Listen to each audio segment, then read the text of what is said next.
Breaking Generational Curses, the Radical Power of Self-Love. Welcome to the soft girl era, where we're finally learning to be soft in a world that taught us only survival. I'm absolutely thrilled to share insights today from my transformative interview with Candy Anderson, a woman whose name perfectly matches the sweetness she brings to the bitter work of healing generational trauma. For those who don't know Candy, she's not just another self help guru with a catchphrase and a bestseller. She's a warrior healer who has personally walked through the fire of family trauma, addiction cycles, and the particular burden that high achieving Black women carry when they're expected to be everything to everyone. Her work has literally saved lives, not with platitudes, but with practical tools that dismantle generational pain at its roots. What makes Candy extraordinary isn't just her wisdom, but her willingness to stand in her scars and show others the way through theirs. Have you ever looked in the mirror and wondered which parts of your pain don't actually belong to you? Which fears were handed down like unwanted heirlooms?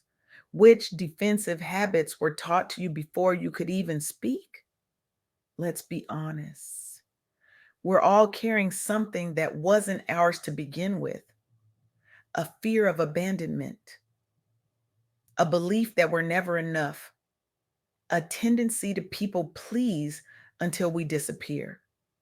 These aren't random quirks of personality, they're generational curses disguised as normal behavior. And here's the uncomfortable truth that Candy insists we face. We can't heal what we won't acknowledge. When Candy Anderson talks about self love, she's not talking about bubble baths and scented candles. She's not selling you another just think positive delusion that ignores systemic trauma. She's talking about the kind of love that dismantles entire family systems, the kind that says, this pain stops with me. This isn't just about feeling better. It's about breaking cycles that have held families, particularly Black families, captive for generations. It's revolutionary work, it's ancestral healing, and it begins with a radical premise. You are worthy of love simply because you exist, not because you achieved something, not because you helped someone, not because you survived something terrible, just because you're here, breathing, taking up space on this planet. For many high achieving Black women, especially those between 38 and 55, that concept alone is enough to short circuit everything we've been taught. We've been conditioned to earn our worth through constant doing, through grinding, through carrying everyone else's burdens while silently shouldering our own. But what if, and this is where Candy's work gets deliciously subversive, what if the most revolutionary act isn't doing more, but doing less? What if healing begins when we finally drop the superwoman cape? Let me tell you about Dulcie Candy and her Sweet Soul Retreat, a perfect example of what this revolution looks like in practice. Dulce created an immersive experience specifically for women carrying the weight of generational wounds. Women arrived burdened by family pain, professional burnout, and unresolved trauma. The classic trifecta of the strong Black woman's existence. Through sunrise meditations, healing circles, focus on self love rituals, and honest storytelling sessions, something remarkable happened. Women began to understand their value outside of inherited narratives. They recognized patterns that weren't serving them, patterns they had been taught were normal, even necessary. One participant shared, I realized I've been living my mother's fears, not my own dreams. Another said, for the first time, I can see where my boundaries should have been all along. These women left with more than inspiration. They left with actionable tools to continue their healing journey at home. Daily practices that reinforced their newfound sense of self worth, rituals that reminded them they deserved to take up space. This is what Candy Anderson emphasized in her work. Healing isn't a one time event, it's a practice, a daily commitment to choosing yourself over and over again.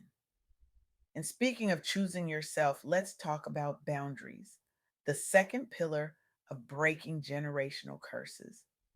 Candace Huff uses her TikTok platform to teach Black professionals about setting unapologetic boundaries as an act of radical self care.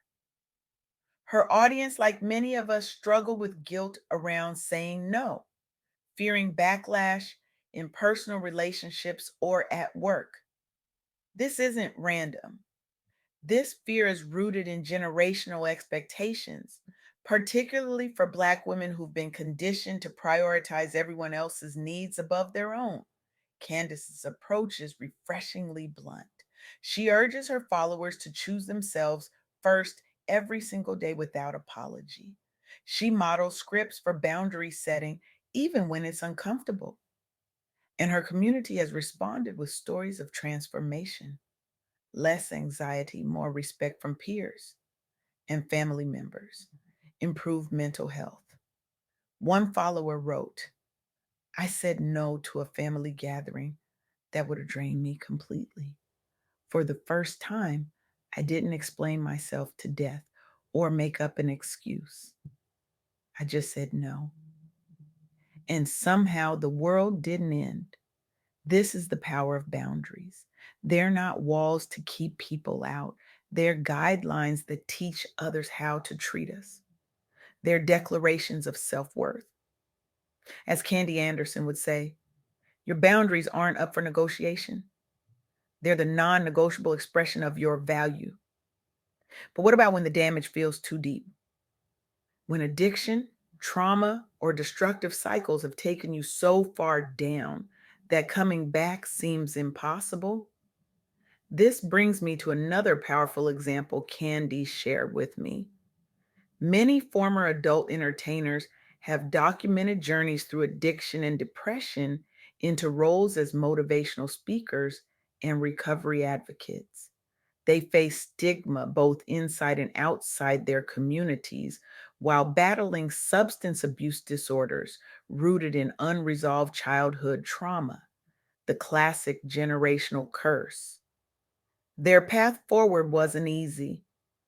It required strict daily rituals, meditation, prayer, affirmations. It meant joining support groups centered around radical honesty and self compassion. It demanded they face their demons publicly using platforms like TikTok and Instagram Live to coach others through similar struggles with zero sugarcoating. One advocate puts it this way: if I did it 6 times over, you can do it once. These individuals didn't just survive, they transformed their pain into purpose. Many have launched coaching programs or retreats dedicated specifically to breaking intergenerational patterns among marginalized groups. Their stories remind us that no matter how far you've fallen or how dark things get, transformation is possible. The journey from addiction, depression, or destructive cycles into a place of power and purpose is real. But here's what these stories all have in common: they required tools, specific, reality changing practices that created new neural pathways and new possibilities. Daily rituals, boundary setting, meditation on your worth. These aren't optional if you want out of the trenches alive. These are the tools that will save your life and help break those curses for good. As Candy Anderson emphasizes, you can't manifest your way out of generational trauma. You can't positive think your way out of addiction. You need concrete practices that ground you in your worth every single day. For some, that looks like a morning ritual of affirmations. I am worthy of love exactly as I am. For others, it's a boundary practice. I don't answer work emails after 6 p.m. For others, still, it's a physical practice. Moving your body in ways that remind you that you live here in this skin, and this skin deserves tenderness. Whatever form it takes, the practice must be consistent. Healing isn't linear, but your commitment to it must be.